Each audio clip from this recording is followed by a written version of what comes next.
It's time for MacBreak Weekly. Andy, Rene, and Alex are all here. We've got lots to talk about.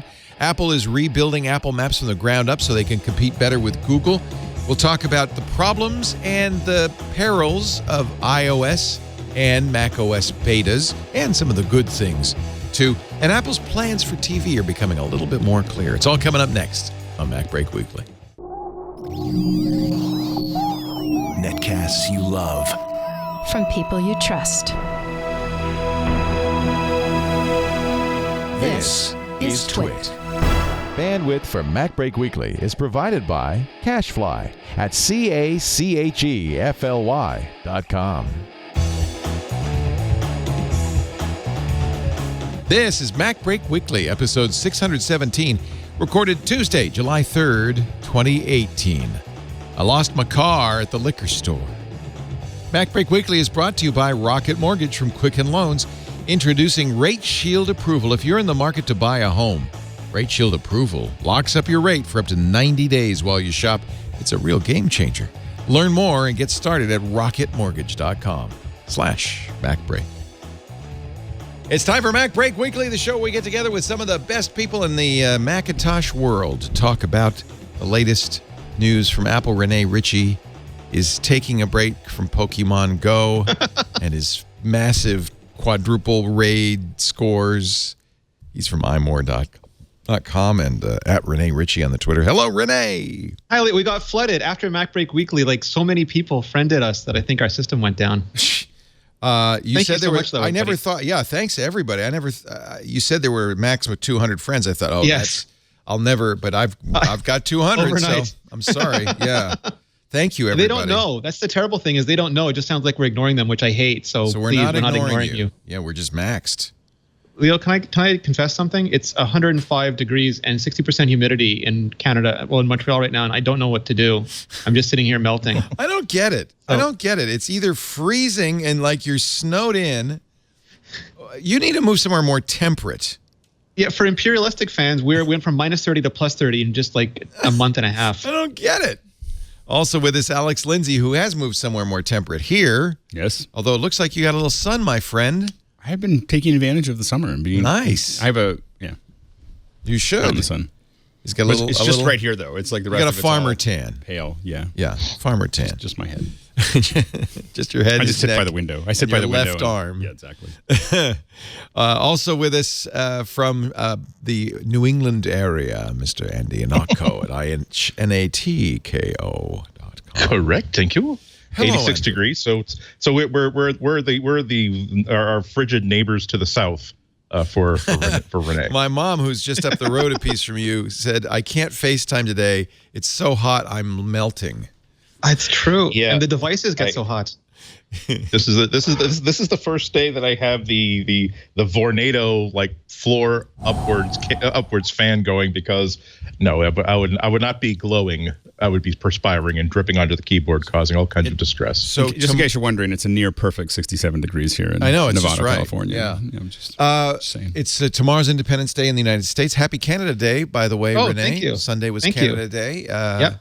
And then we follow with Independence Day on the 4th. Happy Independence Day, July 1st for Rwanda. And in Yeah. Rwanda, they're celebrating also on Canada Day. It was the only month warm enough for all of us to I get guess so. What are you doing for Independence Day? We got some friends coming over. I'm just going to sit around. You going to blow stuff up? Because I am not. I've heard your people like to blow things up. I don't blow anything up anymore.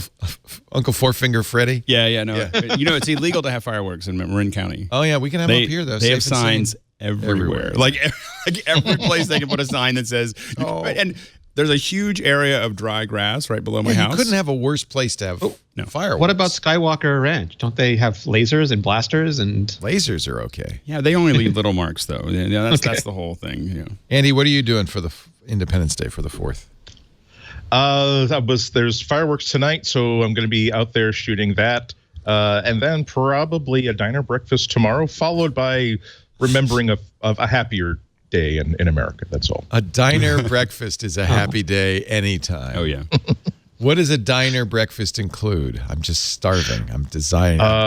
There's a special up the street that it's pancakes with whipped cream. So you got your with the strawberries, you got your red, blueberries, so you got your blue, and whipped cream, so you get your white. So I'm going to do so, and because it's about an 8,000 calorie load in one meal. That's the meal. Very much. God bless. Independent cakes. Yes. Freedom cakes. Freedom wow, cakes. red, white, and blue. Wow, that's awesome. And probably once 4 hours after that, once I've had my nap, a trip to the beach because it's going to be a good beach day. We're going.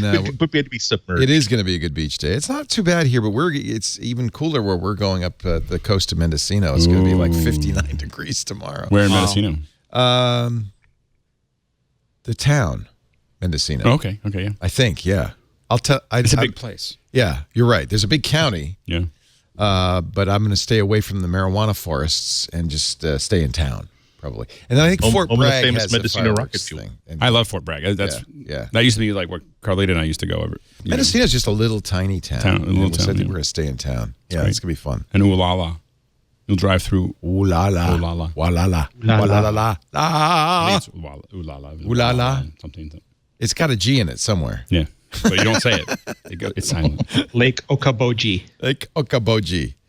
Apple, according to Matthew Panzarino, this felt a little bit like, I'm going to confess, a PR play here.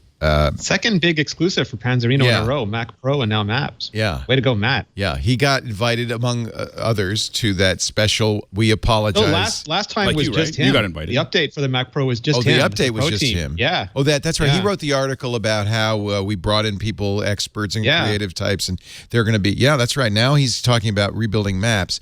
But I would say you want to be a little careful at this point, Matthew, because you're becoming a publicity flack for Apple. But it's weird because The Verge, like in Dieter Bohn, get all the Google, like all the Android stuff the day before, and CNET has some companies that always give. It seems like it's breaking up into like little digital fiefdoms. Yeah. Yeah. However, lots of interesting information here. Eddie Q brought him up to the campus, and they talked about what's going to happen in Maps, and and not surprising that Apple has decided that they don't want to rely on TomTom and Open Map.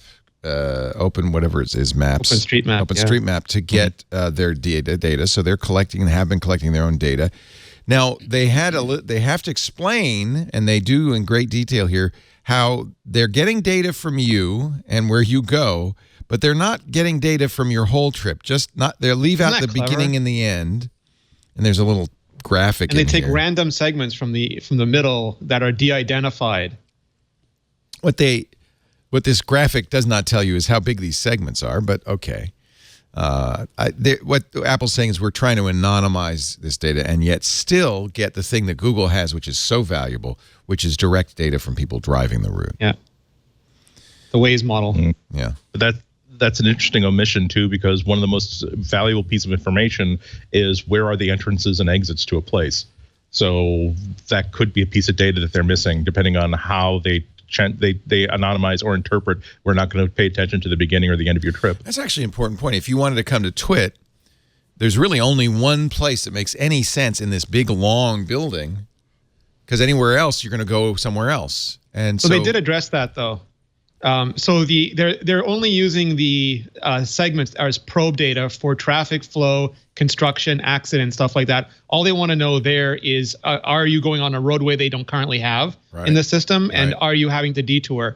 For what they're calling access points, they're using both the satellite imagery, but they're using those Apple Maps vans, which are making those super high def panoramas, and then they're employing hundreds of human editors to go in there and look at them and find the because they were saying like sometimes it's around the street. Panzarino was on the talk show with Gruber a couple days ago as well, and he expounded on a lot of this. But they're saying like sometimes the address is a glamour address. It's because that's the street you want, but there's no door there, and the actual address is around the corner and 500 feet down. And they're using a combination of the vans, the high definition satellite imagery, the point clouds, and then human editors to try to make sure that every one of those actual points of access are correct.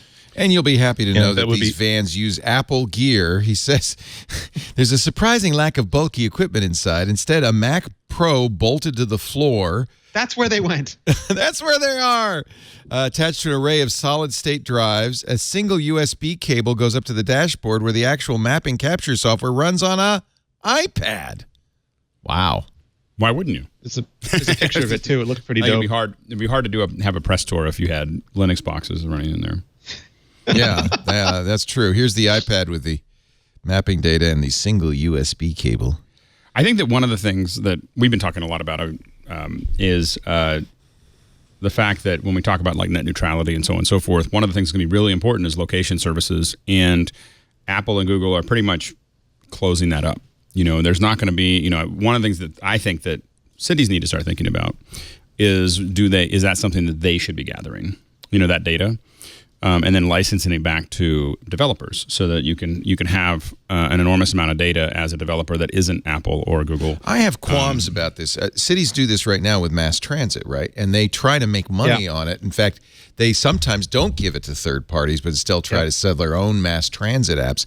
And I feel like that's the Which are terrible, usually. Which are terrible. Yeah. I feel like that should be, if anything is open source data, yes, the city should gather. The problem is that it's extremely expensive to gather it. It's expensive to gather, and to maintain it. Figure out a way to monetize, obviously. I think that they shouldn't try to build their own apps. I think that what they need to do is build a common framework that allows other people to use them at a relatively inexpensive, and that relatively inexpensive could be, differing. For instance, if you did something, let's say at the Moscone Center, and you say mapped out the entire thing with all the data that you needed, you could probably charge every company that comes in there $25,000 for the license for this year to use it, because the amount it would save them would be, they can't do it. It's like it would be impossible for them to execute.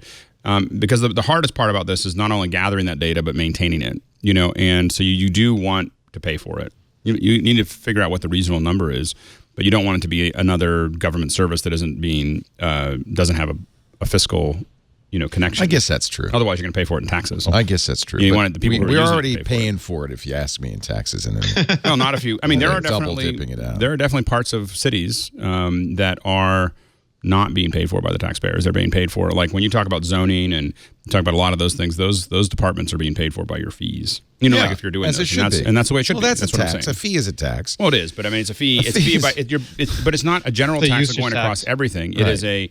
It is for the people who are using it. And if the city's doing road work, they have that information. They're collecting that information in some way. They're collecting an enormous amount of information. Right. What's super interesting to me in all this is that Google, there used to be two mapping companies. There was Navtech and there was TeleAtlas. And TeleAtlas became TomTom, and Navtech was Nokia here, and then it got sold to a bunch of car companies. But Google used to license their data, then they redrove the world and made a better Google Maps. And Apple used to license their data, and now they're redriving the world, trying to make a better mapping solution. And for them, better means more private. Amazon, no doubt, maps a lot of stuff. Facebook hired the guy who used to run Apple Maps years ago, and they have so much user location information, and we still haven't seen any products from them. Right. Well, just to point out how long and arduous this process is, Apple will put this information into Maps starting in the fall with iOS 12, and it will cover all of San Francisco and the Bay Area. It started today. It started rolling out in San Francisco this morning. Yeah, and Northern California by fall. So at that rate, it's going to take them a little while to get the world. All of the U.S. within 1 year, they said. Yeah. Which is still a slow play case. But that also points out like the global problem of this. There are a lot of cities and even countries where you just can't. It's the roads aren't necessarily drivable. The government is not necessarily keeping a database of their own, and so you really do have to algorithmically figure out by flow of people, by satellite imagery, by 3D imagery, calculate where streets actually are. So that's why that's the difference between the big two, or even the big one, let's say Google Maps, and the other ones that are trying to catch up. When you go to these very, very rural areas where every single tiny 800-year-old, 500-year-old, 400-year-old street is actually mapped out, versus it being a complete dead zone. All you see is the street that was actually paved 30 years ago on other map systems. So it's a non-trivial problem. Whenever I see a lot of people writing about how like Google or other companies should be broken up and they should be able to share maps, that there's a problem where Google and another company might have the majority of all the map services.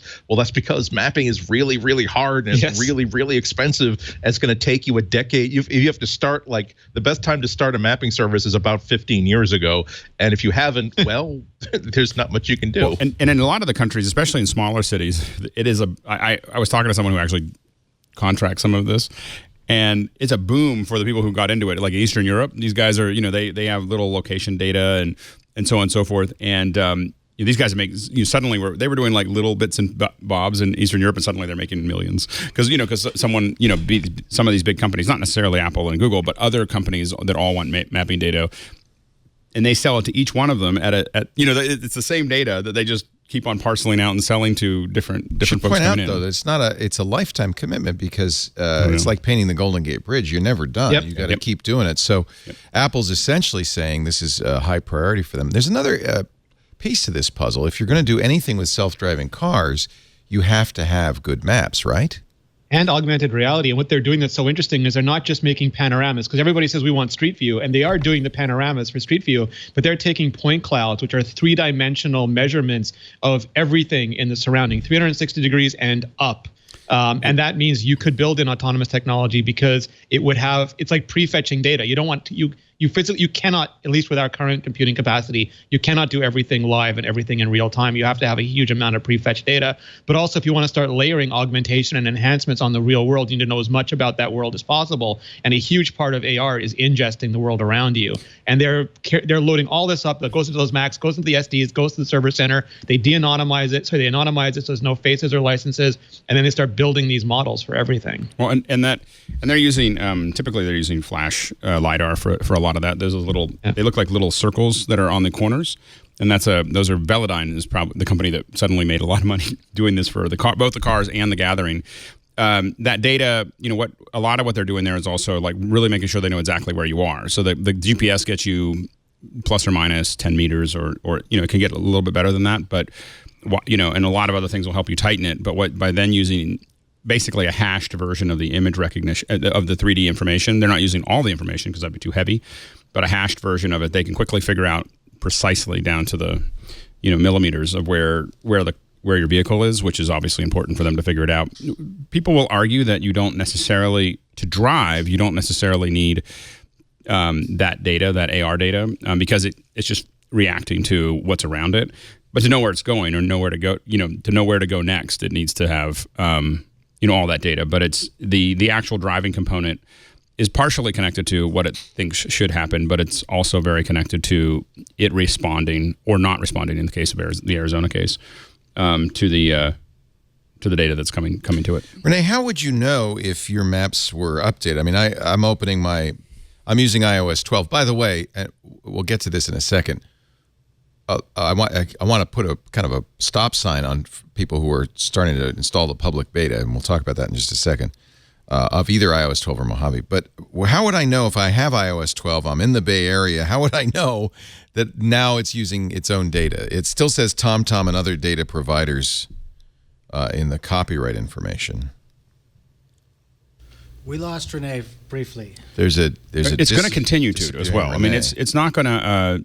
It's not going to go away completely. No. They're going to continue to license all of this. They're going to continue. I don't think they're even licensing any less than anyone else. They're simply adding all of these other services on top of what they... Panzerino says something I'm not sure is quite true. He says that the only company that owns the entire map stack is Google. Apple wants to be the other one. Is it only Google that owns the map stack from the ground up? Aren't other companies... Isn't Mercedes-Benz and Audi and the none of that? They're not level doing of this detail. kind of mapping. Not at the level of detail that we're talking about, where you know everything about what's there. I mean, for the driving for the cars, they need they're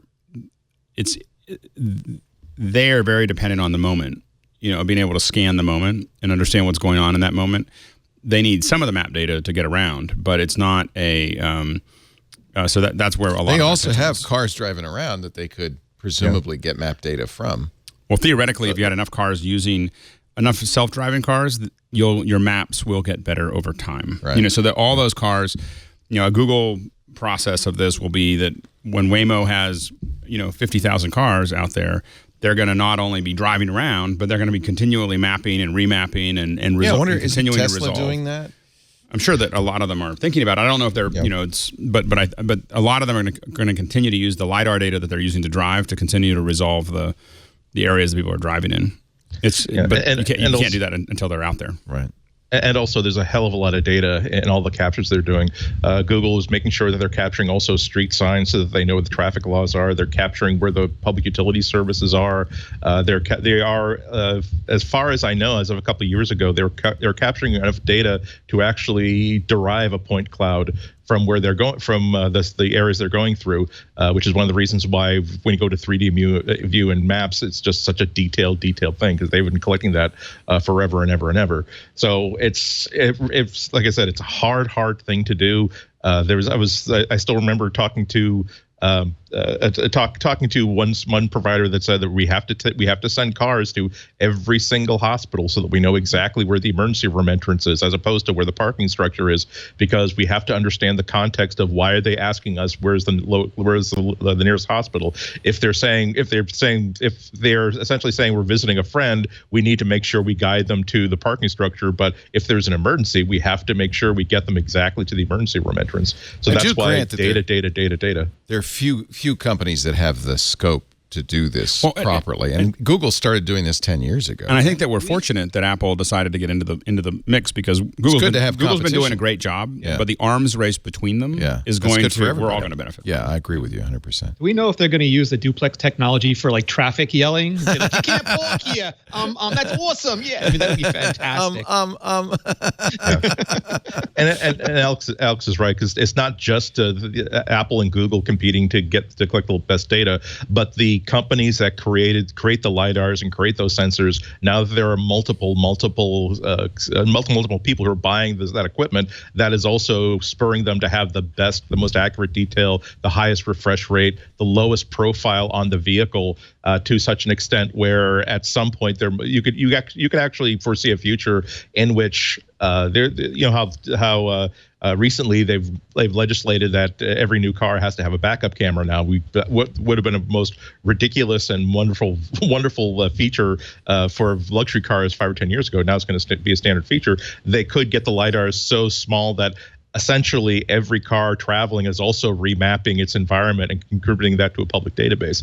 That could happen in the next 5 or 10 years because of how there's no longer a station wagon with essentially the robot from Lost in Space bolted to the top of it. Now it's actually, maybe you think that this person has a roof rack for a kayak but no kayak on it, but actually it's this very, very sophisticated data collection device. I also love how Apple said they wanted to remove cognitive load by doing all this, because they wanted to make sure you never have to worry which lane to be in, and they're doing things like matching the typography and design of the street signs on a city by city basis, so you'll just recognize your local street signs. Not like everything they possibly can do to make the driving experience the least stressful possible. That's where Apple really excels, right? Yeah. So I was asking Rene before we lost you, it updated to the new Skype, Leo. Like as I was talking, it shut down and updated to the new Skype. Don't get me started on Skype. One of the things you'll note in the new Skype is they apparently have taken out gain control of any kind. So you have to I believe it's an Electron app. Let Skype do it. It is an Electron app. Yeah, among other problems. So I was asking how you said you have the new map data in the beta, the iOS beta. How do you know that? I don't see it anywhere. I was looking at Reddit, and they started getting really excited as it started rolling out in San Francisco. So presumably starting in San Francisco and check Reddit. And now and we'll see, and it should reach the Bay Area within this week. This is one of the things I love about Reddit is there's always somebody who's like the most avid fanatic of all who can figure this out. It's crowdsourcing in its purest the ultimate. All right, so that's good to know. But again, it's going to take a while before it comes to a city near you. The demo pictures that Panzer had were all Fort Bragg, so maybe you'll see them over the. Oh, were they? That's funny. That's where I'm going for the 4th. I didn't notice that. There's one in Cupertino demo. Let's scroll up here, and that's those are the old maps. That's the old stuff. Yeah. All right. Just a little bit further down. Yeah, I see. And it should be a side-by-side comparison as well. Oh, nice. Okay, that's Cupertino also. Here you go. And Fort Bragg. Fort Bragg. Well, that's right where I'm going to see the fireworks, right there, and the dog. And Google has been Google's always had all these trails and all these the forest and everything like that, and Apple hasn't. So now Apple's finally getting all that stuff integrated. We're gonna, if you want to come visit, we're gonna be at Glass Beach for the fireworks. Look, we got a tent. Cool. That's really cool. I think Alex made the exactly right point, which is we should encourage this because the competition is good for everybody. We'll get better maps. We'll get better choices. I use Apple Maps. It's good options, yeah, because like some people don't like Waze just because they don't like the idea of sharing their location. And if they have an alternative, and maybe it's not as good as Waze, but maybe it's private, and that means more to them than so it's nice to have different options and different business models and different providers and all the different things that go into it. Is it always going to? I think it is always going to be the case that private means a little bit less complete. Well, I think that the question is when does it get to a point where the difference is minute? I mean, Apple has the money to spend where they can get to the point where is 95 or 90% as good enough to make it to a point where or does it take longer? Getting privacy in the back. Not less, but it's longer. Also, we don't want to get lulled into the thing where just culturally we simply accept that the only way to get the best possible results is to give up some of our privacy. It doesn't have to be that way. Yeah. It doesn't have to be that way. That's a danger. We have to make sure that we always have the ability to, when you borrow someone's iPhone, you realize that actually this navigation app got me there just fine. And didn't they keep hammering on at Apple about how they're not collecting any personal data? Isn't that interesting? Well, it's less convenient. That also puts pressure on Google and other makers to put the accent on privacy whenever they can. And it's less convenient to get into your house when there's a lock, but it's still useful. I don't know if you saw the email story yesterday about the companies that were just reading people's emails who signed up for their services. Yeah. We talked to think about that kind of stuff. We talked about that. I have to say that is a very typical Wall Street Journal hit piece. Wall Street Journal there's no love lost for Google at all, and they that wasn't Google though. That was Yahoo, and it was any free mail account that you signed up to one of these. But it would seem like a bogus piece to me, because if you sign up for something to read your email, you can't really be surprised that it's reading your email. I think so. I agree with you completely, but I think there's always a difference. It's like when we found out that Uber was like monitoring celebrities, or that the NSA was like trying to stalk their ex-girlfriends. It's like, do your job, but don't ever go beyond the scope of your job. Well, I think despite all of this, attempt to, with scary hackers in dark closets looking at your email, that's not what they're asserting. They're just saying, look at these programs. If you have, little alert to everybody. If you have an anti-spam feature, it has to look at your email. If you have a suggested reply, it has to look at your email.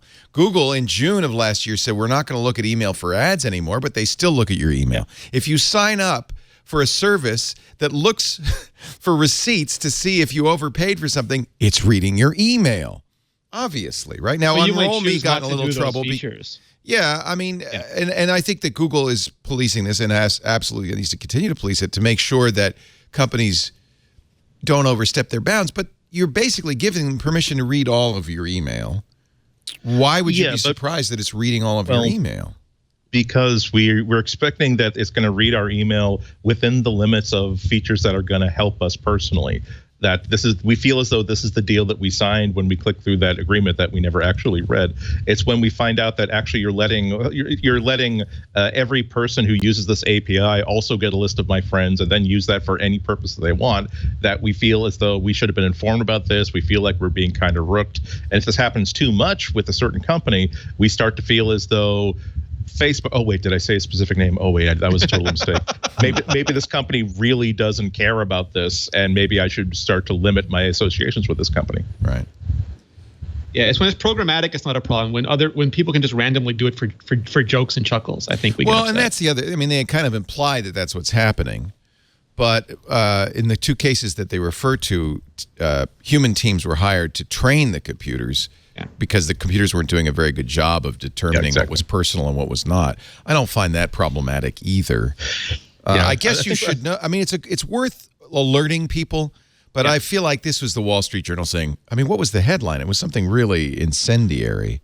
I don't have it in front of me, but I feel like this is the Journal and perhaps overblowing. It's the same thing with security. Like, be informed, but don't have your attention stolen through sensationalism. Yeah. Yeah. But this is also something that is part of the education process that we need to take part in, particularly with machine learning. Machine learning, a component of it is learning. You have to keep exposing this system to data. And part of the learning process is every time that the machine learning model screws up, it usually gets kicked back to a human being who looks at that data and points out, okay, this is right, this is wrong.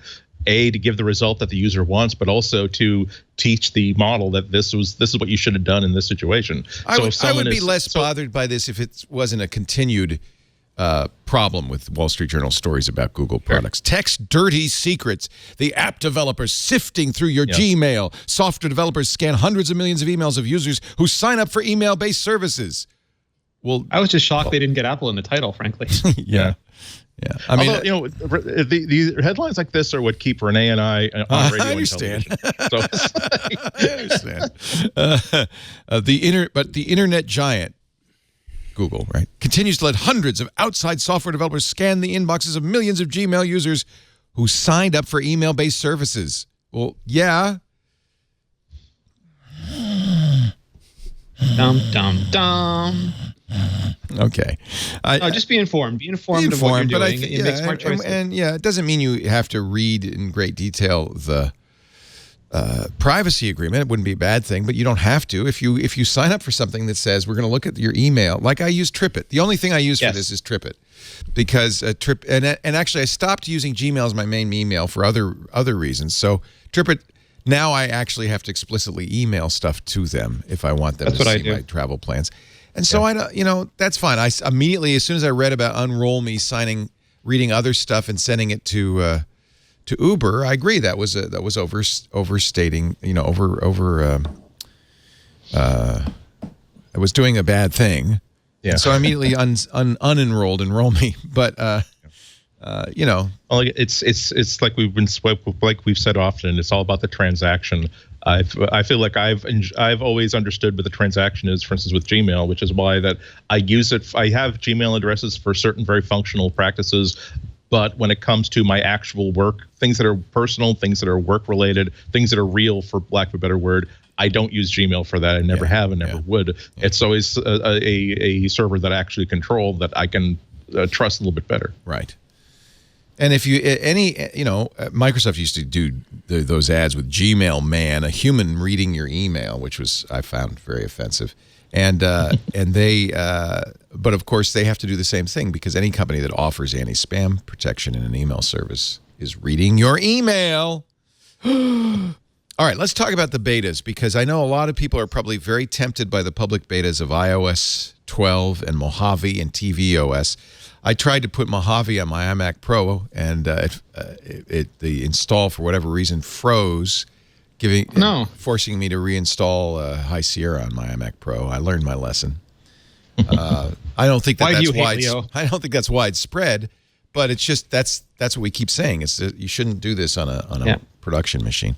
iOS 12 is one of the problems I've had with iOS 12 is that feature that keeps an eye on how your screen time. Yes, I had screen time turned on. Not the downtime is what I'm talking about. I had downtime turned on. Set a schedule for time away from the screen during downtime. Only apps you choose to allow and phone calls will be available. And I found there was a significant delay when downtime was being turned off programmatically at 9 a.m. that my whole iPhone was unusable for about 30 seconds or a minute. I had a different problem in that I couldn't turn it off. It was just always on. And it turns out that because I set the password on my iPad, even though it made it look like I could turn it off on my other devices, I couldn't. I had to remember to go back to my iPad and turn it off. So these will all be ironed out, of course, by the time they release this in the fall. But just it's a word of warning. By the time 12.4 comes out, Leo, it'll be so smooth. Yeah. I guess the developer beta 3 is out today. Yeah. But if you're in the public beta, you don't get all of those updates, right? You'll get it. It's usually a couple days later in the week, and it'll be called Public Beta 3 because they're generally a beta behind the developers. It doesn't say when I'm looking at software update, it doesn't say anything but iOS 12.0. So if you look at your about, it'll give you the build. So I'm running. There you go. Go to the about. General about, and then I'm running beta 3, the one from today, and it's 16A5318D. Where would I find that? There's your problem. Version 16A5308E. Isn't that the same one? Are you on the public beta or the developer beta? I'm on the public beta. 5308E. A different one. Okay. I'm on 1.8. 1.8. So you're 10 later. Did you notice they changed all the code names this year? No. They used to follow patterns. Like iOS was always ski hills, and watchOS was beaches, and macOS was Apple's for the last few years. Before that, it was Wine's. And now iOS is peace, macOS is liberty, watchOS is glory, and tvOS is hope. Very patriotic. making making Apple great again. Apple is great. Yeah, again. exactly. God help us if next year the code names are "Make America Great and Again." Although I just wonder I if think Cook has been a little bit too close to the White House. Instead of themes for every OS, I wonder if they're doing themes for every year now. Oh, interesting. Paul, is Mojave? You have a good article on the public beta at imore.com on Mojave. Is it fairly? Was my experience? Lori Gill wrote it. Is it my experience unusual or? Yeah, I've put it on 3 machines and it was fine on all of them. I put it on the iMac Pro and I put it on a MacBook Pro and a MacBook, and it's working. I wonder. I have a lot of drives hanging off of the iMac Pro, including a Drobo. I wonder if some of that. I know when I do updates, I disconnect everything. I should disconnect all the drives, the USB stuff. Yeah. I think that's my gut feeling about that. I had a scare with watchOS. It never finished installing, and then I rebooted it, and it's been fine. So How'd you get? Oh, you're a developer. Developers can get watchOS. Developer beta, Okay. I'm excited about watchOS. Is Walkie Talkie on your watch now? Yes. I was walkie-talkieing with Serenity Call the other day. Oh, it's how does very it work? Strange. It's like push to talk. You press the button, you say what you're going to say, and then they get it, and then they push the button and say what they want to say. It's like walkie-talkie or that Sprint Nextel stuff they used to show you on TV. Right. Yeah. Right. But is it live or is it sending a file? It's basically uses FaceTime. So basically, as you speak, it opens up a FaceTime session between you, encrypts the audio, sends it to the source, de-encrypts it, plays it, and then you can respond or. Oh, interesting. Break it on. Yeah. Oh, interesting. All right. But anywhere in the world. As long as you're both connected to the internet, it should work anywhere. Yeah. Nice. And it's not, it's not like a party line. It's just point to point, right?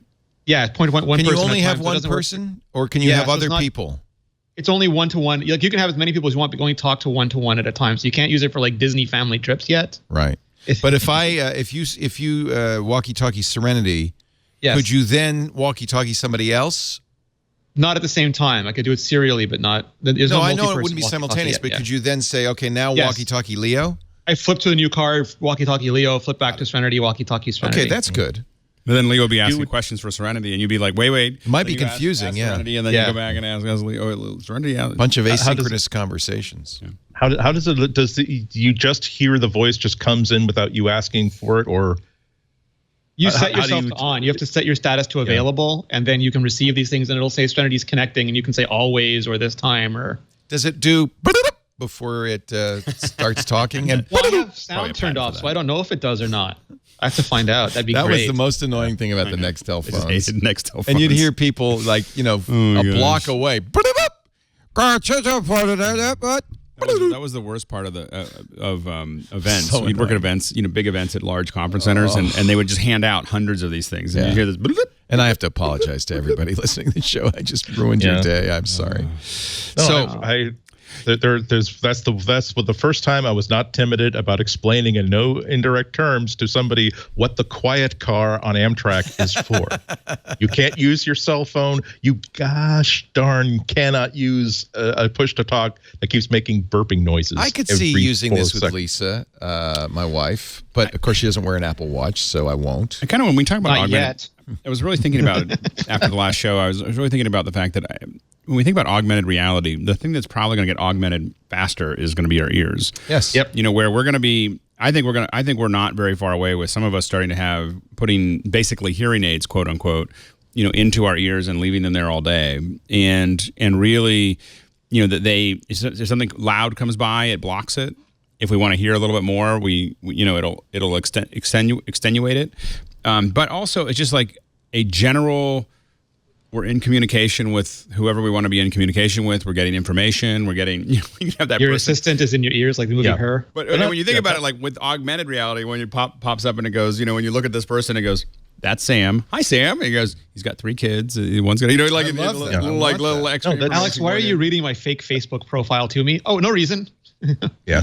No, that's exactly right. And since we've seen a couple of different companies that are like during Google I/O, one of the really interesting parts of the accessibility talk that they gave, I think it was on Thursday or something, is the idea of here is like a lanyard case to wear around your neck so that the phone camera, you're wearing your phone around your neck and the camera side is out, so it's really giving you descriptive text to what is actually around you based on what it's seeing through the camera lens. So if you combine this with, let's say a Motorola, I can't remember the name of the product, but Motorola had a really good single Bluetooth earpiece that is almost, it wasn't like a hearing aid, but it was almost invisible, and it also had a tap portion to it, so you can actually just tap and then talk to Google Assistant to get answers and make things happen, and it would actually, of course, give you things inside your ear. Imagine those two connected to each other and being able to say that the camera identifies a person ahead of you, and then the earpiece simply whispers that name in your ear, or you're walking along and you don't necessarily have to be holding up a phone to get the augmented reality, but because of the data that's coming in from the camera, your earpiece can say, turn left. You see a Starbucks up ahead? Well, the street is right past that Starbucks on the left.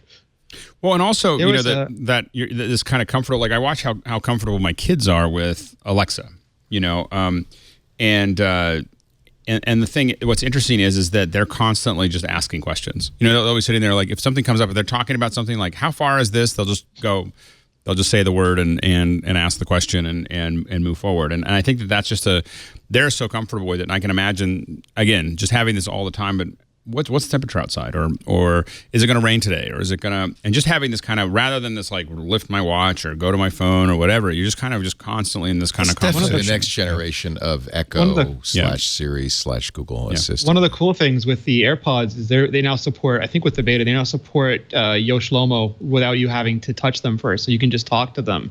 And there was this awesome app at WWDC, I'm blanking on the name, the guy made an app, originally it was just for guided running, but it's been used by the accessibility community now, and people who haven't been able to jog or to walk outside in years are now putting in AirPods, firing up this app. I think it runs on the watch, so you don't even have to have a phone with you, and it just tells them turn left here, turn right here, go down here, go there, and they're out running and walking and having a blast, and that's entirely an augmented reality experience. I have, and I haven't done the review yet, these things called IQ Buds, which is a new kind of earbud, but designed really to replace hearing aids. So you put it in your ear, and it does an audiometric hearing assessment, calibrates it to your hearing profile. Then you can, and it has an iPhone app. Then you can wear it. You can hear better, but you can also, it has Siri and Google Assistant built in. This is we're getting very close. Yeah. I have from Jabra. They make some the Jabra Elite Sport Buds that have VO2 max. They have heart rate. I can't remember if they have blood pressure, but they have a lot of metrics that they get. So what we're not seeing is one device that does that all, but at some point we're going to see that. Well, and if you look at the patents that Apple's put out, I mean, Apple's thinking about it pretty hard. And and I have the glasses, the ears, the watch. The AirBuds or AirPods have like transformed my workout, because I just, it's somewhere in my garage is my phone. Like it's just sitting somewhere there, and you're just kind of wandering around and working out, and and it's just this, that disconnection of it, and that whole process. That's the only place I really have a good preview of it, because it's the only place I have my headphones on all the time, except when I'm right. That's the only time I'm really listening to them. These new buds, by the way, which is interesting, claim a 20-hour battery life. Well, and that's the big thing that has to change. That's the thing that's going to make the difference, is when you can leave them in. That's all day. Of course, we're going to find out that they cause cancer, and it'll. Cancer schmancer. At least I'll be able to hear what's going on. It's not any worse than the corn. And they also claim high fidelity audio. So that's one thing you don't get with hearing aids. Hearing aids amplify the human voice, but they don't improve your hearing of anything outside of that. Well, it's funny, they amplify certain people's hearing. Like I if you have a screechy voice, man, it's loud. Well, but when my grandmother was 94, she had her hearing aids. She could hear me perfectly. Like I just have a conversation. Everyone's like, "Oh, you got to really speak up." And I was like, "I don't know what you're talking about." But it just turned out my voice happens to be my frequency was like what it picked up, and so she could hear me perfectly. And then my sister would come in and she couldn't understand anything she was saying. You used to talk like this. One of the funnest and freakiest nights I've ever had was, remember Studs Terkel, the wonderful essayist love writer. Studs Terkel, yeah. Okay, so I used to always have a cigar in his mouth, and he talked like this a little bit. Exactly, and it was he just, well, as you used to say, I'm just deaf as a post. And so he was interviewed on stage in Chicago by Roger Ebert. And so like there's not everyone was like sort of milling about in the lobby, and Studs was hanging out in holding court. And for some reason, just like Alex said, like my voice was like exactly the right tone and timbre for him to hear. Andy, I'm deaf as a post. If you could just stick nearby and just speak things to me. And so I would have done that in a heartbeat. And so it was wonderful to stand there for an hour and a half and hear. Now, Studs, you're not going to remember, but you interviewed my mother, and then imagine for this person, and then hearing this person, they have no idea. This 33-year-old said, Studs, you probably don't remember. She says you probably don't remember, but you interviewed her mother. Oh yeah, your mother was Gloria, and it's like, was I like the Svengali influence who was like simultaneously translating? I love that. Oh man, well that's what these things would do, right? These things will tune themselves to your hearing. You'll be able to hear the world better. I have them. I haven't yet played with them, but I will have a review for you by next week. So I'll let you know. I really do like this idea of how what is human society going to prefer to integrate. The idea of having an earbud that you really have to look in order to see that someone is getting some sort of assistance, or are they going to prefer this idea where we're going to integrate actually looking at a screen, so that yes, I'm looking for information, but there's part of the social language that we're using is that I am lifting up my watch to look at something, or I am lifting up my phone to look at something. Where it's more explicit. Would they rather have that seamless experience, or would they rather have, again, part of that sort of language that I'm looking up something right now, but I'm not trying to hide it, or not trying to. You don't have to wonder whether this is actual recall or whether this is information that's coming by. I'm already having a problem getting social cues from people who are using suggested replies or using replies from an Apple Watch, where I'm asking sort of a complicated question. I might be saying something nice. Oh, I'm really sorry, but I thought that I thought that I was on X street, but I'm on that street. And then I'll be about 20 minutes late. Is that okay? When I simply get a yup. Like, okay, did that person type it in a phone? He's really, really pissed off, but he's sort of bottling it in. Or did he just get a notification on his wrist and a button to tap that says simply yup? But don't you notice, Andy, that we're adjusting to that we're getting better, exactly. Including in how we say yup. Like, that people understand that there's nuance in the communication, and if you type yup, now it's with the consciousness of how that might communicate. And I think we're getting used to the idea that somebody has in their pocket at all times a fully connected internet device that always knows how old any movie star is, and who's married to whom this year, and so there's no mysteries anymore. So having it, I think initially it'll be weird. Well, and I think eventually we'll expect people to have this instant. There's also this constant transition. Bionics. Yeah, there's this constant transition that we move away from. We used to be able to make fires, and now we don't know how to do that anymore. Then it was a match. Then it was like, well, why would you make a fire? Right. And the and I think that we're getting to this situation. I know with my calendar, I got really good at using iCal. Like I don't try to remember anything. I don't remember anything. I put it all in the calendar. If I want to buy things, as I think about them, I put them into a shopping list, and when I want to, so when I go to Whole Foods, it's like there. That's how I use right? drafts. I have it as a complication on my watch, and anytime I agree to do something or want something, I just do it there, and at the end of the day, I can absorb it. It literally is bionics that's not implanted inside us. It's bionics that we're wearing now, but eventually it's going to be. Yeah. But what's crazy is that I've learned that part of my brain died away. I can't drive anymore. I'm so dependent on GPS. I have no idea how to get anywhere. But here's the wonders of bionics: is that you're right. I cannot find anything anymore without a GPS. But I see you so much. You lost your car, dude. I did at the liquor store. Anyway, so I wasn't drinking. Showtime. Anyway, I lost my car at the liquor store. It sounds like a Don McLean song. Yes. But what's interesting is that Chevy Malibu car left it. But I think that what's interesting though is that I explore much more of the world. If I'm in used to drive, but I don't know more because of the 6-pack of cords.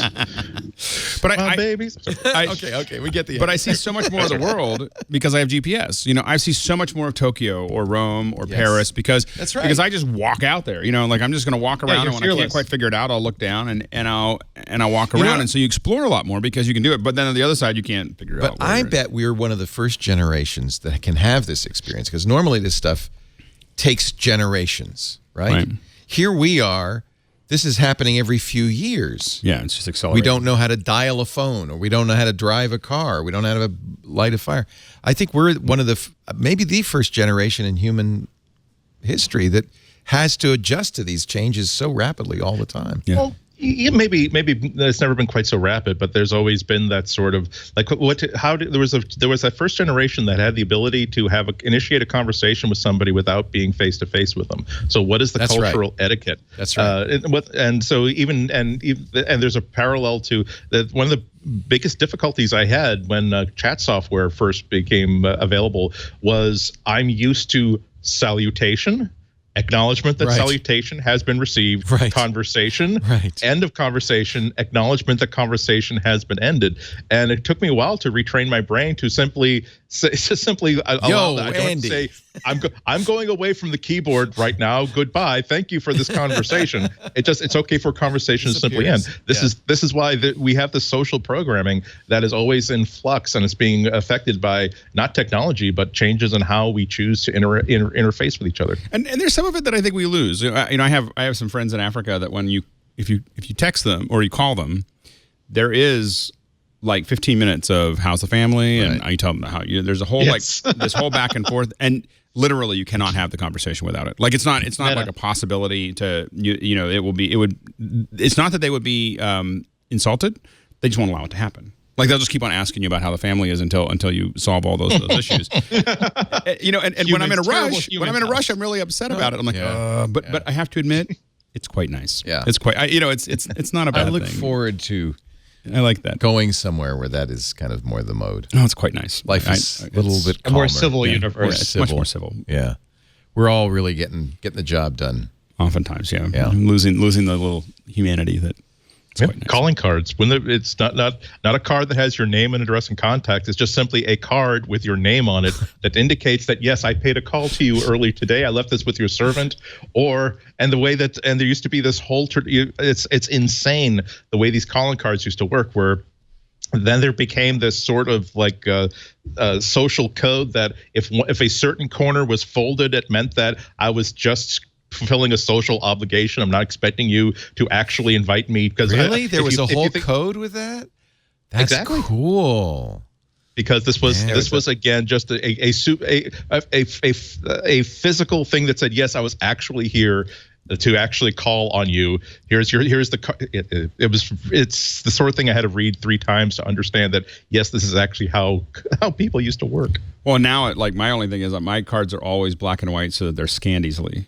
Like and they're all clear text, clear sans serif text, because I scan people's cards, and so I never want to when people give me a black card with like gray text, I'm like, I'm gonna have to type this in. Dang it! I need to get some calling cards printed up. Yeah, and it has to look old it should look like old. Yeah. So I'll tell you one thing. Oh, yeah, look at this. On the first visit to a household, a gentleman gave 1 card to each lady of the house. A married man. End up married in 2 different states. Me too. A married man had a medium-sized card, while an unmarried man had a smaller card. Men's cards were always smaller than women's. When calling upon the lady of the house if she was not home, but her daughter was, the gentleman sent in his card and departed, of course, because you can't. And so a visit in person, as opposed to being sent by a servant, the right upper hand corner was turned down. A congratulatory visit, the left-hand corner. A condolence visit, the left-hand lower corner. Taking leave, if you were going on a long trip, the right-hand lower corner. This is the art of manliness. It's actually literally theartofmanliness.com.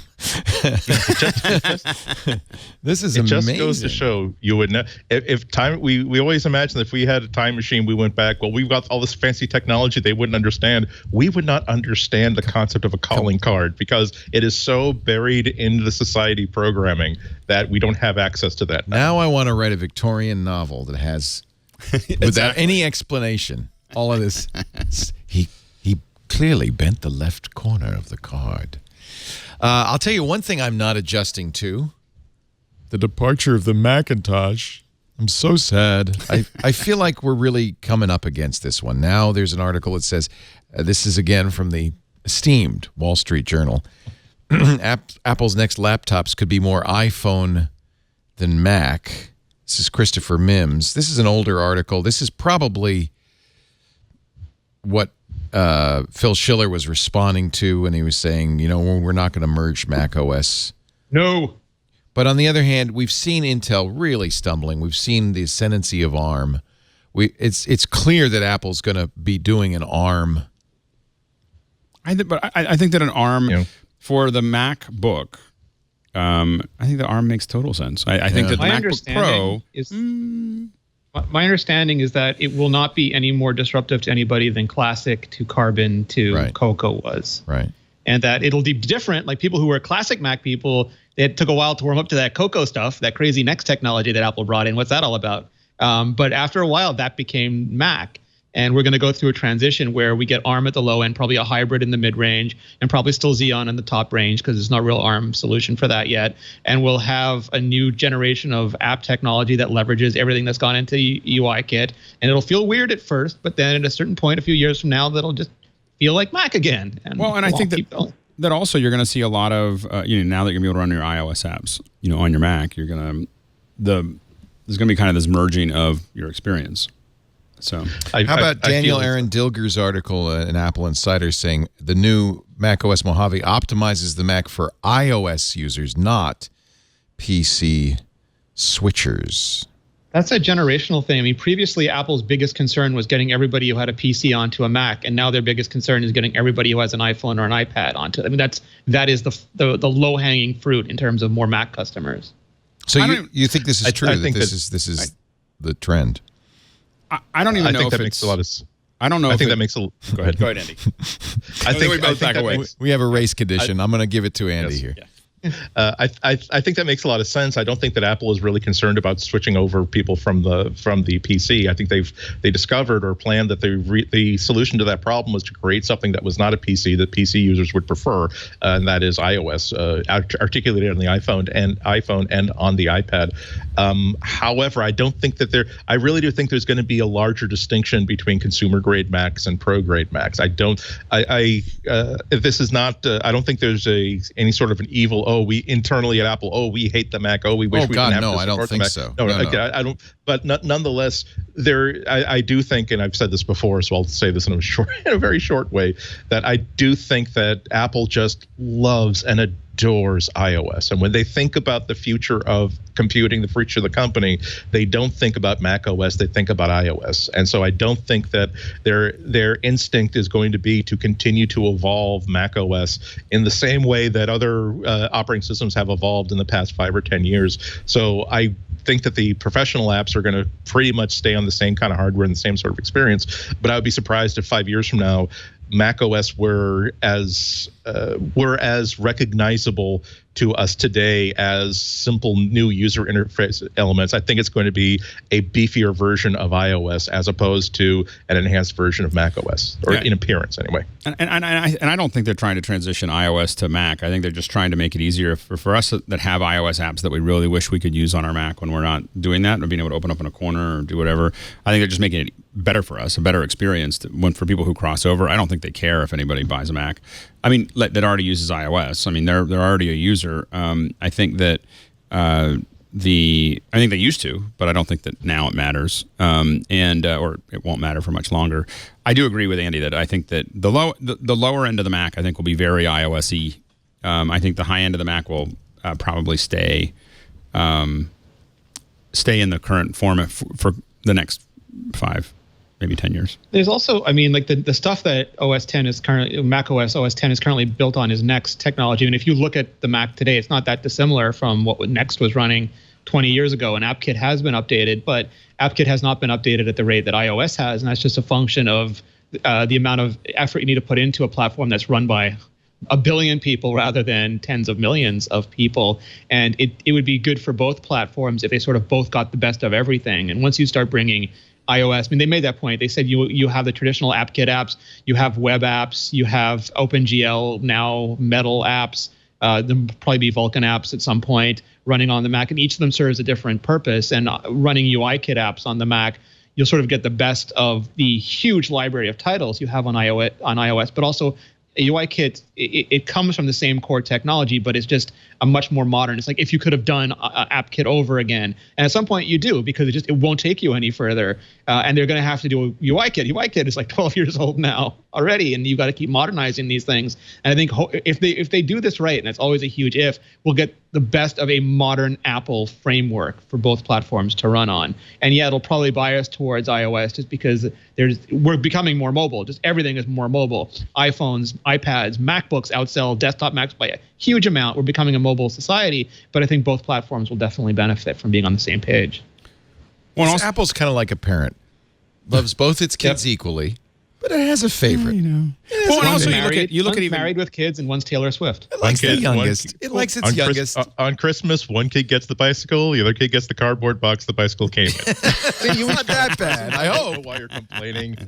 No, but one kid is married with kids and established, and the other kid is Taylor Swift, and it's hard to manage. Like, they don't need the same amount of management. Well, and like I look at my kids. My kids are very familiar with the iOS, and they do fine on a PC. They do fine on a Mac. They do okay, but they don't really understand. It's easier for them. Of course it is. But what's funny is they don't really understand file structure. Like, it's something that you have to really talk about, like where to put your files, because it's just not something that they think about.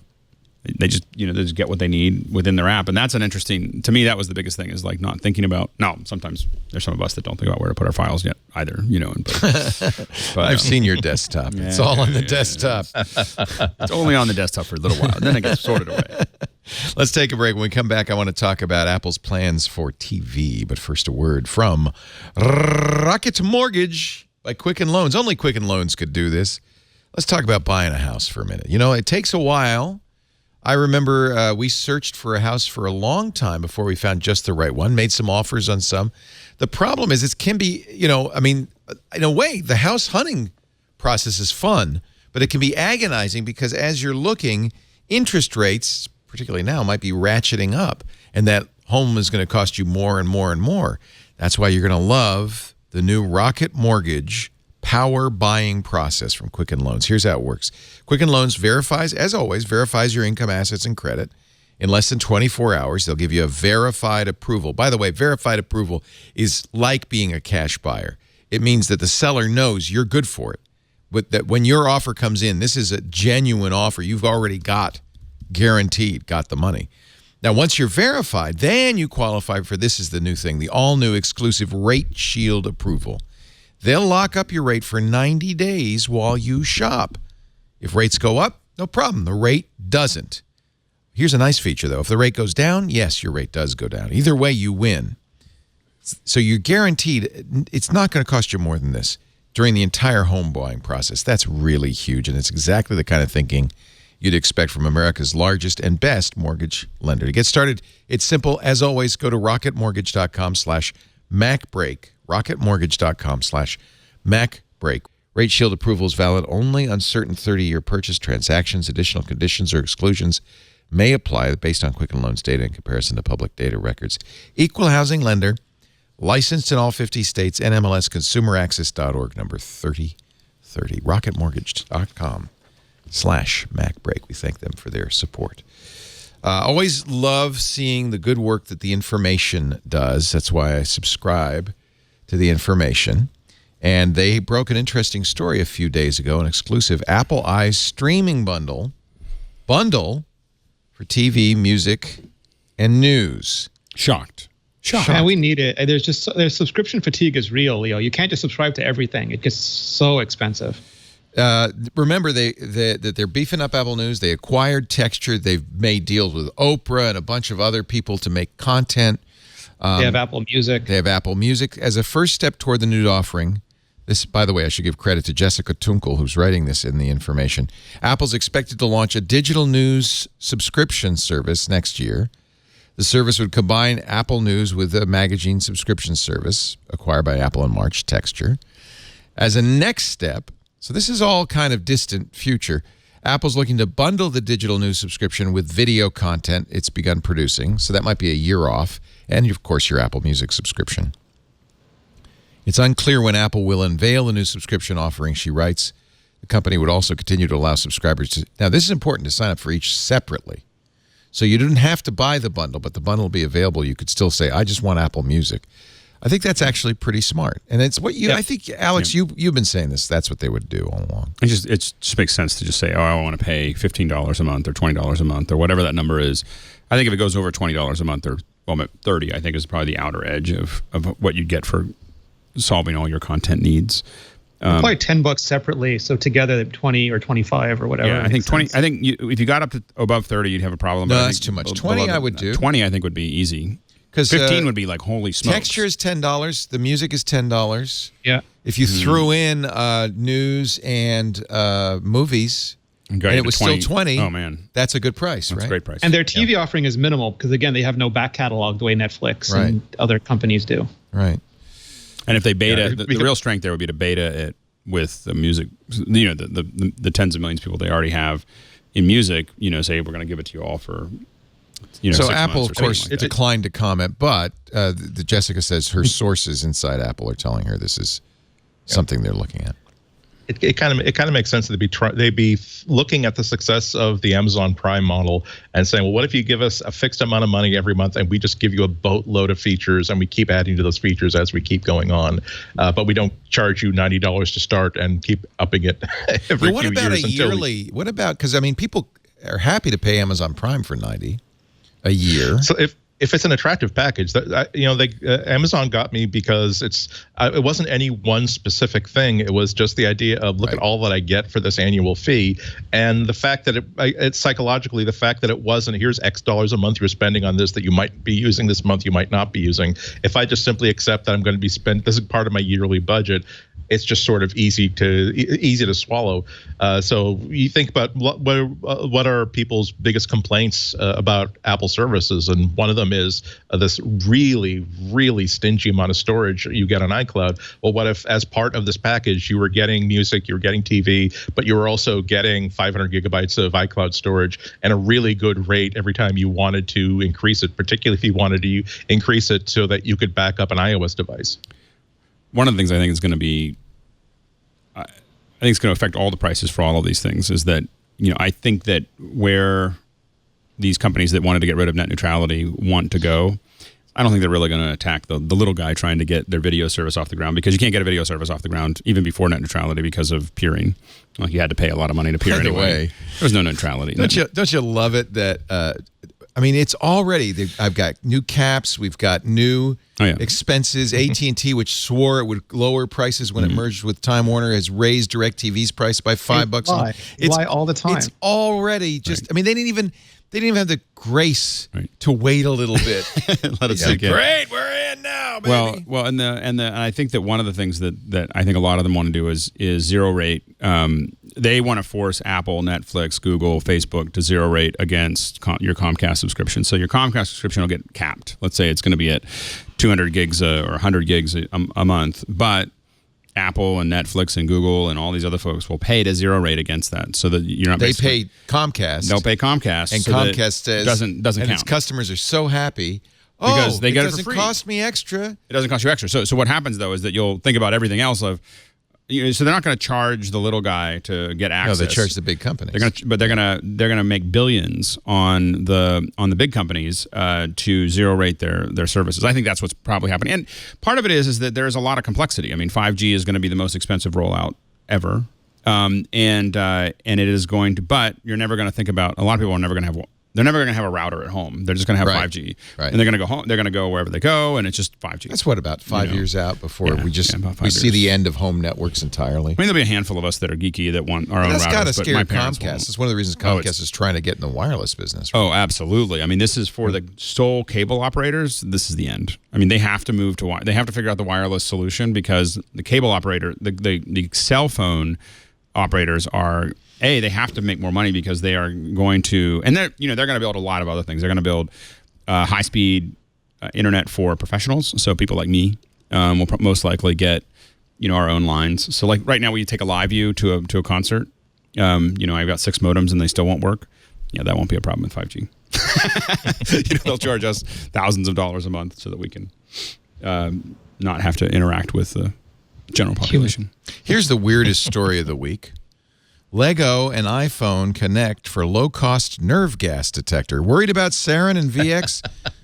Make your own. I've often thought about. I Nerve wonder if gas. Nevada will be attacked by nerve gas. Why isn't Disney in there? I mean, that's just one. Disney ought to be involved, huh? In a related story, a lot of researchers have been feeding like thousands and thousands of news headlines to a machine learning program to create fake news headlines. And I think this is one of the results. Is this one of them? I'm clicking on it. Researchers at University of Texas, Austin have come up with a simple way to detect and identify nerve agents. And so they built this with an iPhone and Lego bricks because you need a chamber, a chemical sensor in a chamber that changes colors and brightness to indicate which nerve agents are present, how concentrated they are.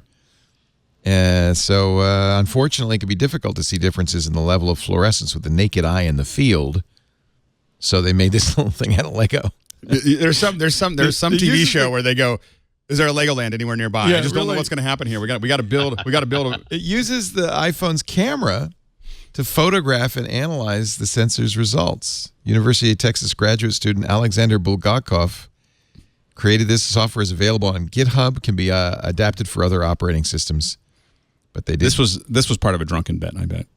I bet you can't make a... Chemistry professor Eric Anslin said, chemical weapons are dangerous threats to humanity. Detection and neutralization are key to saving lives. And now, thanks to... No, he didn't say this. Thanks to Lego and iPhone, you too can be safe. I don't know. It's not link bait. It's true. But it's probably not something coming soon to a store near you.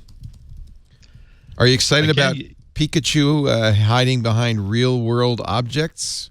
I'm excited about this technology. The occlusion technology, I think, is really cool. Yeah. So this is something Niantic, which does, of course, the game. Oh, and they just announced their platform too. So there'll be a bunch of stuff powered by their engine soon. Oh, really? Yeah, they did. Yeah, they started with what was the really fun game that was so complicated that they did? I can't remember now the name. Yeah. And now Ingress, they're partnering with thank Warner you, Brothers, Ingress, and they're partnering with Warner Brothers to make Harry Potter, but they're also going to make their engine available to other companies. See, now this is AR. Look at Pikachu's climbing in a tree. He's running around. That would be cool. That's crappy AR though, Leo. Did you notice that he kept colliding He ran and through running over people. Yeah, he ran through people. So this with the occlusion technology. Ghost Pikachu. Look at that. He's running around behind plants. He knows where people are. Wow, that is pretty cool. I'd be playing more Pokemon the tracking isn't very good in that example. Well, no, the tracking isn't good, but the occlusion technology. Yeah, the occlusion's great, but the tracking is surprisingly bad. And it's got a lot of detail there to grab onto. I don't quite understand. Okay, which Pokemon is that one? Is it it's a fox? Oh no, that's Eevee. That's the one that evolves into all the different Eevee. types. Like yeah, I have an Eevee. Vaporeon and Flareon and Jolteon and Leon. Yeah. You know way too much about this stuff. Leo, the Pokemon topic is almost as popular as iPhone on iMore these days. I'm playing it again thanks to you, you son of a... I forget, there's like 100,000 people in Germany over the weekend for their Safari Park event. That's crazy for a digital game. It's back, baby. It's really fun to play. I gotta start walking more so I can catch more stuff. Gotta catch them all. Walking is great. How many kilometers? Oh, look. I gotta get some stuff. Hold on, I'll be back with you. There's a few. And it's also like just discover. Like I used to live inside, and I get in a car and I drive somewhere, and now I go out and I walk and I meet my neighbors and I meet people in my area, and I have a ton of people that I never knew lived here that I know now, and I found all these parks that I didn't know existed that were tucked away behind other things that I would never have found, except they have like a little Pokemon thing there. If it didn't have a Pokestop, would you have gone there? No.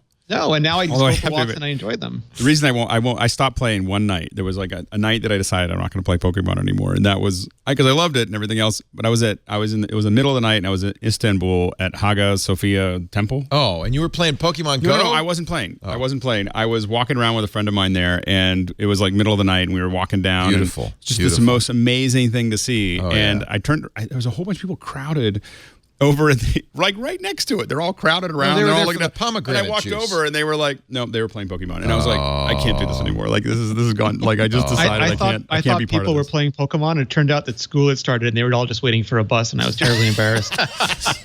You went over. Hey, and they were dudes, like, y'all playing Pokemon? Oh, never mind. What is Greetings, fellow Pokemon? Go away, you. What are you talking about? But I would love to see others do stuff with Niantic. Wasn't there rumored to be a Harry Potter game that they were? Yeah, gonna do? that's official now. They're doing it with Warner Brothers, and you're going to be able to go and catch your Harry Potter. I think it's Strangest Creatures. Fantastic Creatures. Yeah. Fantastic Creatures. Yeah. Well, that would be cool. I was gonna say, I thought it was gonna be like Slytherin Cast versus Every I Gryffindor. bet you franchise there is will gonna- be. There will be. Yeah. Every franchise is going to get into AR gaming because You know what it's It's so much But fun. what you really need is an AR hat. An AR hat that you point at somebody and it pops on their head and it Oh, goes that's a good around and goes, idea. I think Gryffindor. Gryffindor. And I think Disney has an AR experience now when you're at the park when you're waiting for rides and things. Oh yeah, everybody's It got makes them, so right? much sense. Yeah. Apple is now selling, according to iMore, I've heard of them, a smart ball that that records data as you play. This is not an Apple product, but you can get it at the Apple Store exclusively at the Apple Store. It's called Play Impossible's Smart Game Ball. Tell me about this. I have actually not tried it yet. I've been so out of the loop with all the iOS beta stuff. The world has passed around me, Leo. And I have not. Well, if you've never heard of the game ball, it's essentially a small soccer-like ball that contains an accelerometer, barometer, microcontroller, ultracapacitor, and other super cool tech. As you play with it, it sends data via Bluetooth to the accompanying iOS app in real time. There are also modes that guide you through specific activities, allow you to compete in games with friends like Splash, a water balloon toss game, and Jostle, a version of Keep Away. What's more, Game Ball's game-oriented play goes beyond individual games. The more you play with it, the more experience points you receive. Oh, dear. Yeah. Well, I think that one of the things that's interesting about this is that I think we're going to see more sensors being added to, just regular things. Like if you think about a baseball, you could be telling the feedback that you could give to someone who's learning or trying to perfect it. It would know how well you threw a curve or what your fastball was, or even give you targets to hit that were just virtual. That just small sensors inside the ball would provide. It would give you a lot of data. No, there are already training balls like that. There's soccer balls like that that have different features on them. I'm surprised we haven't seen gameplay change by in ball sensors before. The Flying Karamazov brothers a few years ago, they teamed up with engineers from the MIT Media Lab, and they developed a set of like translucent juggling balls and pins that had like different colored lights inside them that responded to accelerometers and other data that was being fed to in real time to a computer backstage, so that for a whole bunch of effects, like stage effects, where you could actually see vectors being plotted on a screen behind them of where each ball is and what's being doing. But they also programmed the computer to give them like sort of games to play, where the color of a club would change in midair, and because they're also wearing gloves with sensors inside them, it could tell who had caught which pin. So a pin that changes color now has to be caught by somebody that the computer knows is out of position to catch and throw that pin again.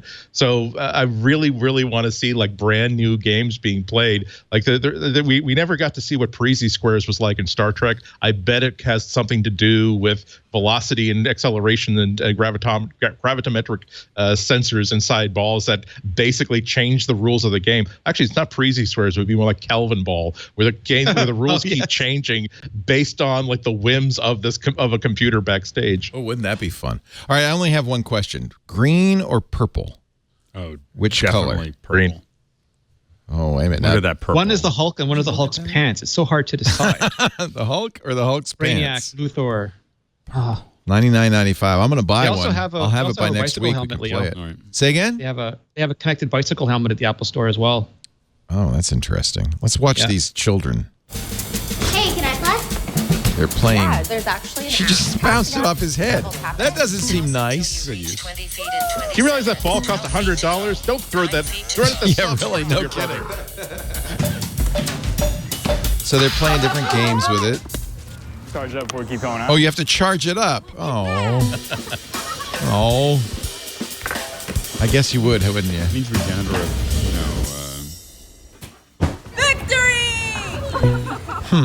What'll be interesting is also like, could you turn that into like a physics class? On momentum and a lot of other things as well. So hopefully they'll. Well, did you see that ARKit demo where they were showing you put two molecules together and they created and they create the substance and then you move them around and they break apart and they combine. That was so cool. Yeah. Let me just buy this ball. Go ahead. You two talk amongst yourselves about ARKit molecule demos. Amongst yourselves. Well, I think that. I definitely think that within a school environment, we're just getting started, and the hard part is just that it's expensive to get. The cost of admission is high for a lot of schools. But I think that this is where it wants to go. Is to use a lot of these technologies to deepen people's understanding of how this stuff works. And also for different kinds of learners, because some people do hear, like, they're audio learners, but some people are kinesthetically aware and they need to see things and interact with them. And it's impossible to do some of these things in the real world. And they can actually see it. I think some people are better, my opinion is some people are better at reading than others, but for 2 million years, what we did is we watched other people do it, then we worked with them and did it, and then we figured it out. We're, as human beings, we're really good at, there's some people that are better at being cerebral because they've evolved, into being able to read and think through it and everything else. But as a species, I think that we are being able to interact with it is how we developed for millions of years. Still buying. Leo, which ball? He's still buying. Which ball did you get? One of each? Are you getting one of each? No. I should get the green one. You're right, because it's a little easier to see. But I'm buying the purple one because Alex is sitting right next to me. Not a court in the world will convict you. Also think about how something like that could be used to map a room. I'm not even joking. Just toss it against a wall, catch it back where you are before. Toss it against another wall. I'll have it Friday, and we'll have it for the game. I've been waiting to see if my pool thing. I'm surprised at the back. I have like a little Roomba, for the pool. Yeah, I have a very complicated pool, and so it kind of goes back and forth, and I'm like, I wonder if it's mapping it. No, it's just reacting to it. I don't think the Roomba does make a map. The Roomba does, but this is the pool Roomba may not. Dolphin is what it's called. The Dolphin. It's a dolphin. Yeah. It's just a random walk probably is just as good as anything you could do if it mapped it out. I did a time lapse of it. It's really actually quite fun. Is it? Yeah. You got it? I think I have it around somewhere. Text it to me. Yeah. My Roomba would just be showing me, here's where all the cables and cardboard boxes and discarded pieces of clothing are on your. Here's why we couldn't actually work in your house. I think we can. I think we can go to our picks of the week. What do you say? I think we should. You're right. Yeah. Do you mind? No. Do you have any other stories that you want to talk about? Anything else you want to talk about? All right. I think we should get Rene Ritchie's pick of the week right now. So forgive me because I did miss a couple shows. So if somebody mentioned this already, I apologize, but it is so neat. So I've been using AirPods like Alex so much that now I'm using this just because I prefer wired for the show, so I don't get yelled at by everybody involved. Yeah. But wireless, once you're free, you're free, and it's so great. But then you go on an airplane and you're like, oh, ho hum, woe is me. But the people at 12 South found these little Bluetooth dongles and packaged them up ever so nicely. So it's called AirFly. It's made by 12 South. Comes with this adapter. You plug it into the 3.5 millimeter jack on your airplane if it's actually working, which sometimes it isn't. But you plug this in, and then it creates a Bluetooth connection. You connect your AirPods to it, and you are using your AirPods in the plane. And if you have to get up and go to the washroom, there's no cord. The person next to you has to get up and go to the washroom. You don't have to try to. Yeah, you don't have to extricate yourself, and you can use it anywhere that it's not. I use it on airplanes, but you just use it if your car, for example, has 3.5 out, and you really want to use your AirPods, put it in there. Anywhere that it's a wireless adapter for a wired world. Isn't that an ironic statement? That we finally have to figure out a way to make the AirPods work with a headphone jack. Well, now they don't.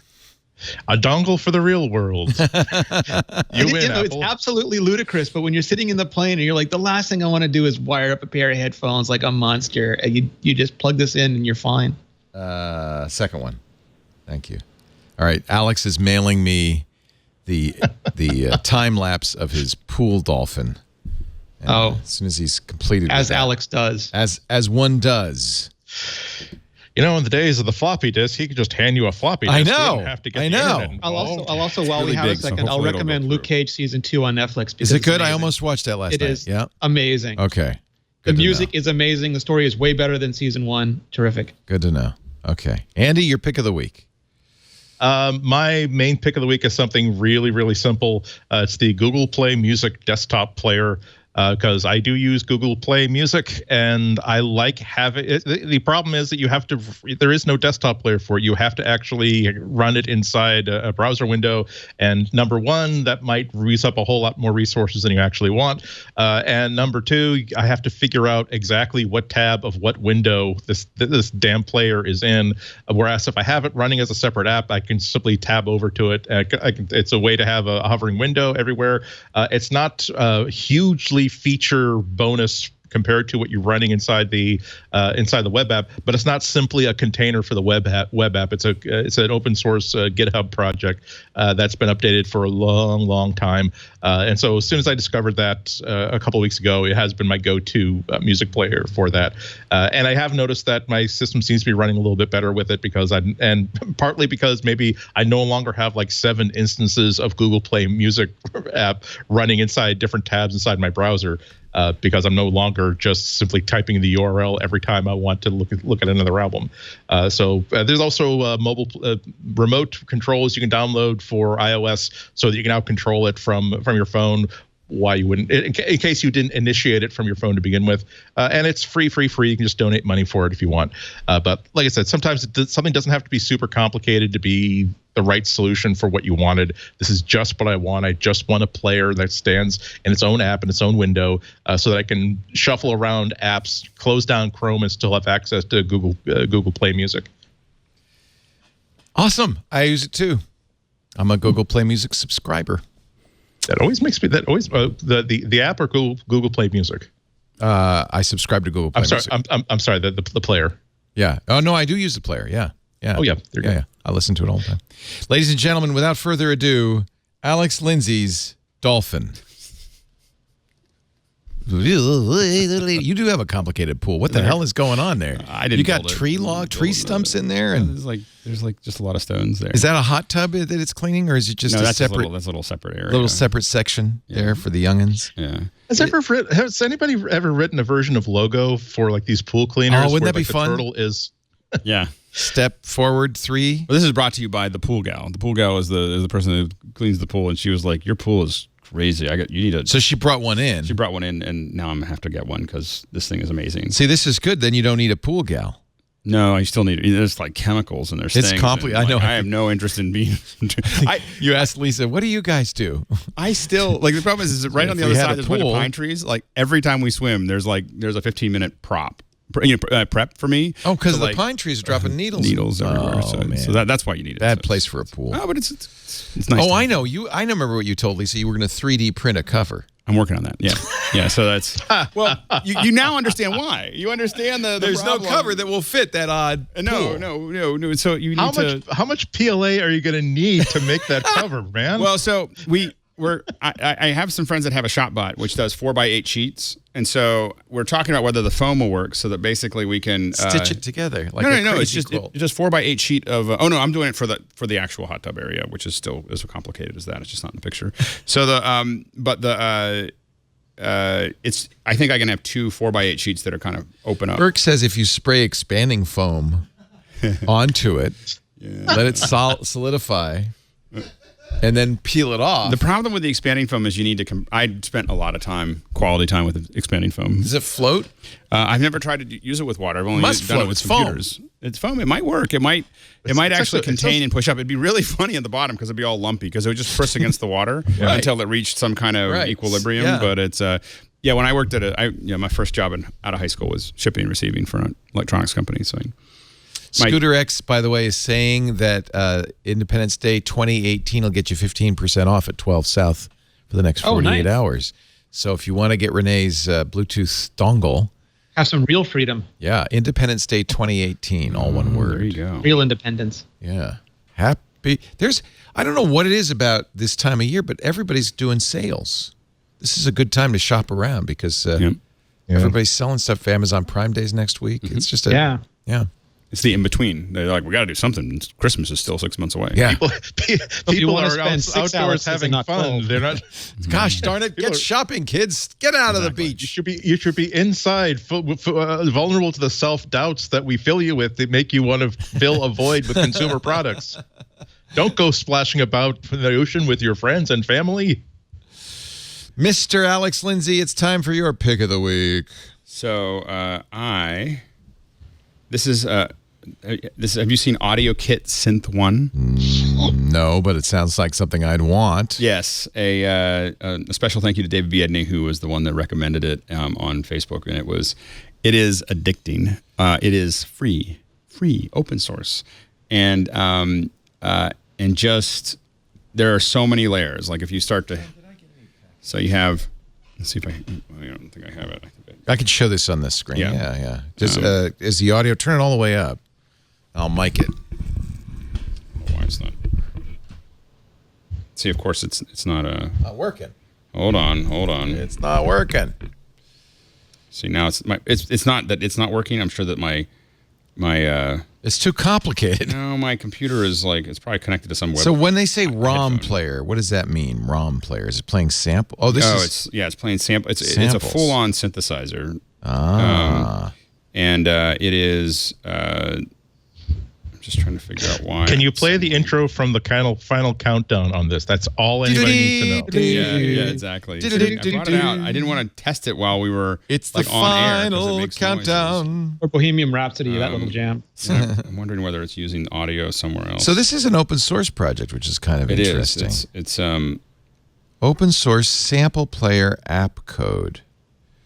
Built with Audio Kit Pro, is a leading open source audio framework powering millions of app installs.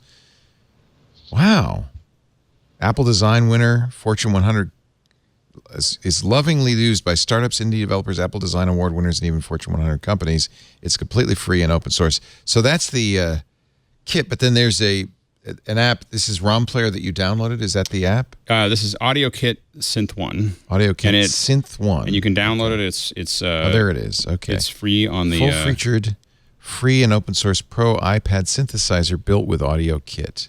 And of course, nice. Of course, the thing is, last time I used it before I got here, my daughter had it, and I'm sure she is. Well, let me play a video. Let's just play a short video with audio. For the past 2 years, we've had a crazy dream.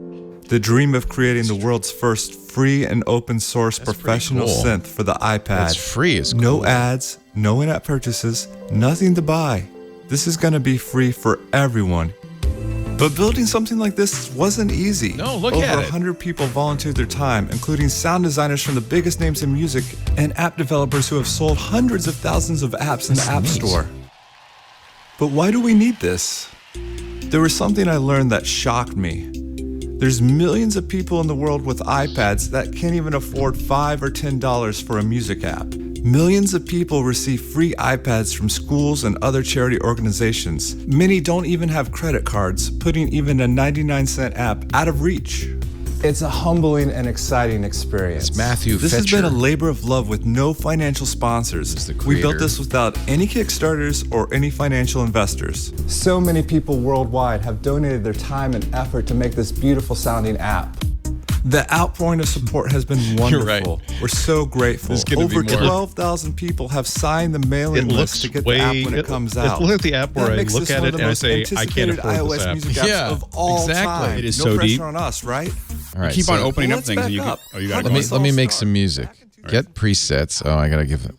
Presets are free, but you have to give them your email. That's okay. I don't mind giving them my email. What could possibly go wrong? They could read it. That's correct. Bonus presets have been added to Bank A. Wow, that was easy. All right, so you turn it up all the way, and now I have a keyboard. There you go. That's kind of cool. Tell me what to do here. All right, so I'm in the 80s already. Yeah, but it's more of a. Oh, you just press and hold.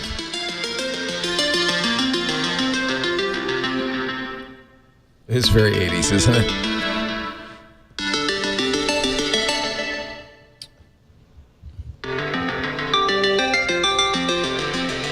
Wow, this is cool. This is a reason to get an iPad, frankly. Oh, I see. Eyeliner and a red skinny tie. It's playing across the top. Yeah. It took so long to write it, it's now not hip anymore. Anyway, this is neat. It is, and you just keep on going, and then you keep on playing with it, and then you go, what? Like there'll be something else.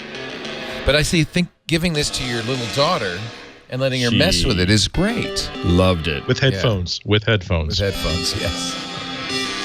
I'll be taking this to play along with the fireworks tomorrow. But I literally, I downloaded it right before I got on a plane, and That's I think really I cool. lost like 2 hours, That's like really sitting there, cool. just like because there are so many dials. Yeah, and you can just sit there and just kind of just goof around with it and play with it. I haven't made anything that I would record, but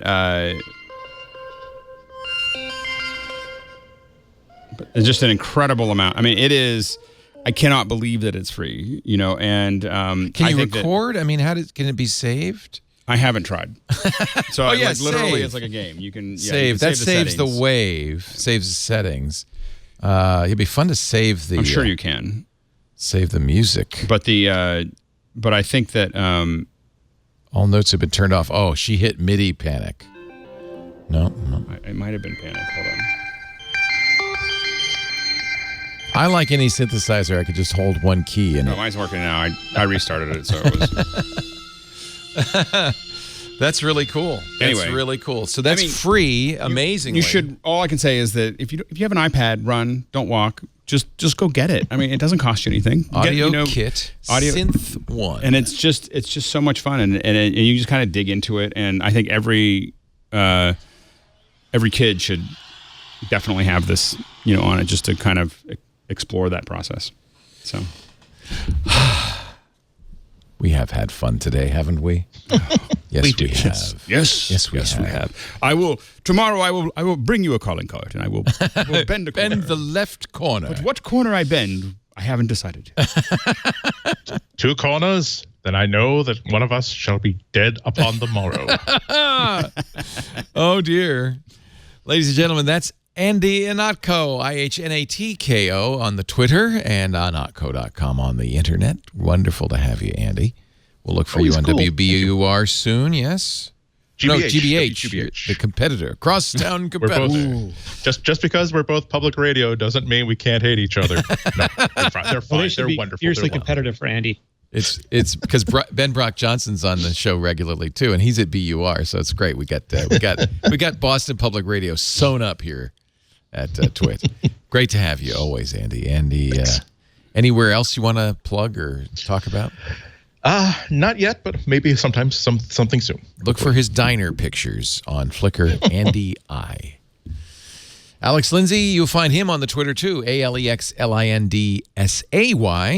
He's a say, or pixelcore.com. Anything you got coming up? I am going to be on this awesome show this weekend called The New Screensavers. You're going to be my co-host? Yeah. Oh, I'm so excited. So I'm fishing out there for questions. So if people have specific questions for me, probably video. I will have whatever. my purple ball. Oh, yeah, we'll play the purple on Saturday. We'll play with the purple ball. We'll play the ball game. And we've got some stuff. We did some scanning, and we took some behind-the-scenes video of that, so we should have some fun stuff to show. So it should be a good time. Yeah, lots of fun. Yeah. Rene Ritchie, when he's not playing Pokemon, and by the way, both Rene and I have maxed out at 200 friends. Sorry. Yes, sorry. We are creating a waiting list, however. Oh, God, this is a Tennessee Williams play. Well, many gentlemen callers did I have that day. We had to borrow chairs from the other house. He is at imore.com, where he writes extensively about Mac and iOS and Pokemon and anything else that a geek would be interested in. And he does the Vector podcast there as well. Anything else you want to plug? No, I have a brand new video up about maps. So if you go to youtube.com/Vector Show, I'll tell you all about the new maps. Understand all of the stuff we were talking about today. And why it matters. Well, I've got a wild gulpin to capture, so... Do it. I think this will be a time for me to say thank you all for joining us. We do MacBreak Weekly every Tuesday, right after iOS Today. That usually is around 11 a.m. Pacific. It'll be 2 p.m. Eastern Time, 1700 UTC. If you want to stop by, please do. Say hi. You can also join us in the studio. We had a nice studio audience up from Irvine visiting. Just email tickets@twit.tv. We'll put a chair out for you. The live feed is at twit.tv/live. The chat room is irc.twit.tv. And if you want to download audio or video of any of our shows, the website is twit.tv. And for this show, twit.tv/mbw. You can also subscribe in your favorite podcatcher. Just look for MacBreak Weekly. That way you'll get it the minute it's available every day, every Tuesday. Thanks so much for watching. We'll see you next time. Now back to work, my friends, because as you know, break time is over.